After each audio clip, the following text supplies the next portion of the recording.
আমাদের চারপাশের আবহাওয়া কে নিয়ন্ত্রণ করছে? কিংবা ধরুন প্লেনে কোথাও যাওয়ার সময় একদিকের যাত্রাটা কেন অন্য দিকের চেয়ে কম সময়ে শেষ হয়ে যায়? চলুন আজ সেই অদৃশ্য শক্তি জেট স্ট্রিম নিয়েই কথা বলা যাক। অনেকেই হয়তো এই ব্যাপারটা খেয়াল করেছেন। এর উত্তরটা কিন্তু লুকিয়ে আছে আকাশে বয়ে চলা এক অদৃশ্য স্রোতের মধ্যে, যা আমাদের প্লেনগুলোকে অনেকটা সময় বাঁচিয়ে দেয়। হ্যাঁ, ঠিকই শুনেছেন। বায়ুমণ্ডলের এই বিশাল আর শক্তিশালী নদীগুলোকেই আমরা জেট স্ট্রিম নামে চিনি। আচ্ছা, তাহলে প্রশ্ন আসতেই পারে, এই জেট স্ট্রিম জিনিসটা ঠিক কি আর কিভাবে এগুলো তৈরি হয়? চলুন একটু গভীরে যাওয়া যাক। মানে সহজ কথায় যদি বলি, এগুলো হলো প্রচণ্ড গতিতে বয়ে চলা বাতাসের এক একটা ফিতা। ভাবা যায় হাজার হাজার কিলোমিটার লম্বা এই ফিতাগুলো পুরো পৃথিবীকে পেঁচিয়ে রেখেছে। এই জেট স্ট্রিমগুলো তৈরি হওয়ার পেছনে মূলত তিনটে কারণ কাজ করে। প্রথমত, আমরা জানি সূর্য বিষুবরেখাকে মেরু অঞ্চলের চেয়ে অনেক বেশি গরম করে।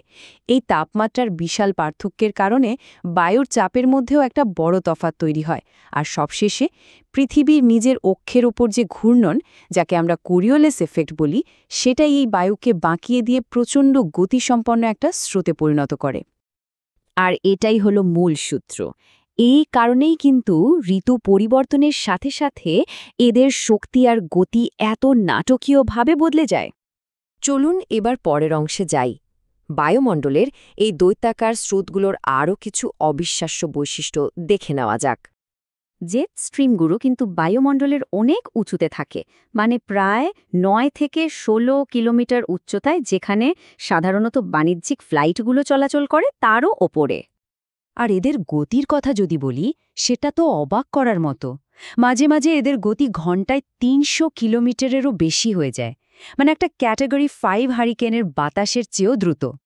কিন্তু মজার ব্যাপার হলো, এত গতি আর দৈর্ঘ্য থাকা সত্ত্বেও এরা কিন্তু বেশ সরু, গড়ে মাত্র ৪০ কিলোমিটারের মতো চওড়া।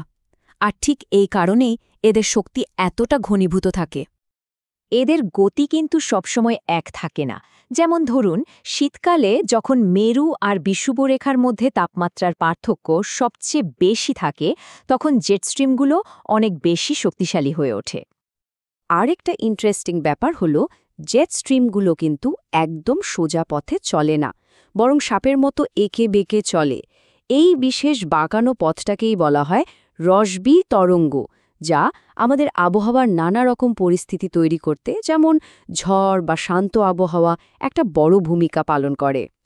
তাহলে দেখা যাচ্ছে যে পৃথিবীতে শুধু একটাই জেট স্ট্রিম নেই, বরং এদের একটা আস্ত পরিবার আছে, আর প্রত্যেকেরই আছে নিজস্ব এলাকা আর কাজ। এদের মধ্যে সবচেয়ে গুরুত্বপূর্ণ হল তিনটে: পোলার ফ্রন্ট জেট, যা আমাদের শীতের ঝড়গুলোকে নিয়ন্ত্রণ করে; সাবট্রপিক্যাল জেট, যেটা মৌসুমি বায়ুকে প্রভাবিত করে; আর একটা বিশেষ জেট হল ট্রপিক্যাল ইস্টার্লি জেট, যেটা অন্যগুলোর মতো পশ্চিম থেকে পূর্বে না গিয়ে বরং পূর্ব থেকে পশ্চিমে বয়।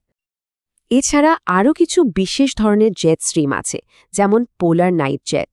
এটা বায়ুমণ্ডলের আরও অনেক উপরের স্তরে কাজ করে, আর কুখ্যাত পোলার ভর্টেক্সের একটা অংশ। তাহলে এত সব আলোচনার পর আসল কথায় আসি, এই জেট স্ট্রিমগুলো আমাদের জন্য এত গুরুত্বপূর্ণ কেন? এর উত্তর হল আমাদের দৈনন্দিন জীবনে এর গভীর প্রভাব। বলা যেতে পারে জেট স্ট্রিমগুলোই আমাদের আবহাওয়ার মূল নিয়ন্ত্রক। ঝড়ের পথ ঠিক করা থেকে শুরু করে মৌসুমে বৃষ্টির সময় নির্ধারণ করা, সবকিছুতে এদের হাত রয়েছে। আর বিমান চলাচলের ক্ষেত্রে এখানে এটা একটা ডাবল এজড সোয়ার্ডের মতো। একদিকে যেমন বিশাল সাহায্য করে, অন্যদিকে আবার মারাত্মক বাধা সৃষ্টি করে। পশ্চিম থেকে পূর্বে যাওয়ার সময় প্লেনগুলো এই স্রোতে ভেসে গিয়ে অনেক সময় আর জ্বালানি বাঁচায়, কিন্তু ফেরার পথে এর বিরুদ্ধে লড়তে গিয়ে সময় আর জ্বালানি দুটোই বেশি লাগে। তবে গ্লোবাল স্কেলে দেখলে এদের সবচেয়ে বড় কাজটা হলো তাপের আদান প্রদান করা। এই জেট স্ট্রিমগুলোই মেরু অঞ্চলকে অতিরিক্ত ঠান্ডা হয়ে যাওয়া থেকে আর বিষুবরেখাকে অতিরিক্ত গরম হয়ে যাওয়া থেকে বাঁচিয়ে রাখে, একটা ভারসাম্য তৈরি করে। তাহলে এই অদৃশ্য শক্তিগুলো সম্পর্কে সবচেয়ে গুরুত্বপূর্ণ কোন কথাটা আমাদের মনে রাখা দরকার? সংক্ষেপে বললে, জেট স্ট্রিম হলো একটা মৌলিক ব্যবস্থা যা আমাদের আবহাওয়াকে নিয়ন্ত্রণ করে, আমাদের যাতায়াতকে প্রভাবিত করে আর সবকিছুর ওপরে এই গ্রহের জলবায়ুর ভারসাম্য বজায় রাখতে সাহায্য করে। এদের সম্পর্কে জানাটা এখন আগের চেয়ে অনেক বেশি জরুরি হয়ে পড়েছে, কারণ আমাদের জলবায়ু খুব দ্রুত পাল্টাচ্ছে। আর তাই এখন সবচেয়ে বড় প্রশ্ন হল, এই পরিবর্তনের সঙ্গে সঙ্গে আকাশের এই শক্তিশালী নদীগুলোর ভবিষ্যৎ কী হতে চলেছে।